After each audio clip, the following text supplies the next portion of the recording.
ఓం శాంతి. పెద్ద బోగులో 100 మందికి సరిపడా టమాటా రైస్ ఎలా తయారు చేయాలో ఇప్పుడు మనం చూద్దాము.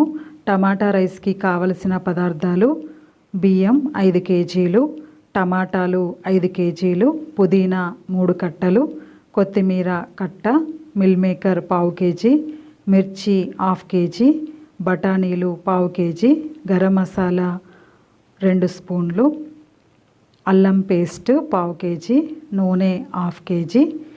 ఇప్పుడు తయారు చేసే విధానాన్ని చూద్దాము.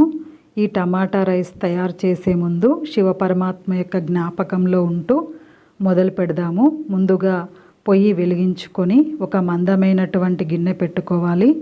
దానిలో నూనె పోసి అన్ని రకాల గరం మసాలా, బిర్యానీ ఆకు వేసుకోవాలి. పచ్చిమిర్చి కూడా వేసుకొని వేయించుకోవాలి. వేగిన తర్వాత పుదీనా వేసుకోవాలి.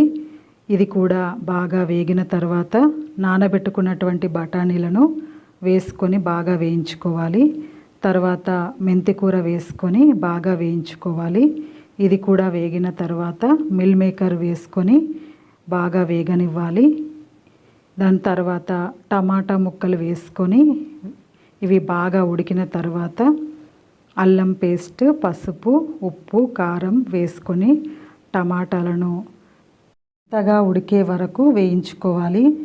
బాగా ఉడికిన తర్వాత గరం మసాలా వేసుకొని 5 కేజీల రైస్కి 8 డబ్బాల వాటర్ తీసుకుంటే సరిపోతుంది. ఇప్పుడు రైస్కి సరిపడా వాటర్ వేసుకోవాలి. వాటర్ బాగా మరిగిన తర్వాత నానబెట్టిన రైస్ను దీనిలో వేసుకొని కలుపుకోవాలి. మొదట మంటను పెద్దగా ఉంచుకోవాలి. నీళ్లు మధ్యస్థంలో వచ్చేసరికి మీడియం మంటలో ఉంచుకొని ఉడికించుకోవాలి. ఇప్పుడు ఒకసారి కలుపుకోవాలి. తర్వాత నీళ్లు ఎగిరిన తర్వాత చిన్న మంటపై ఉంచి 10 నిమిషాలు ఉడికించుకోవాలి. గిన్నెపై చిన్న పాత్రలో నీళ్లు పోసి బరువు పెట్టాలి. అప్పుడు బయటికి ఆవిరిపోకుండా రైస్ ఉమ్మగిల్లుతుంది.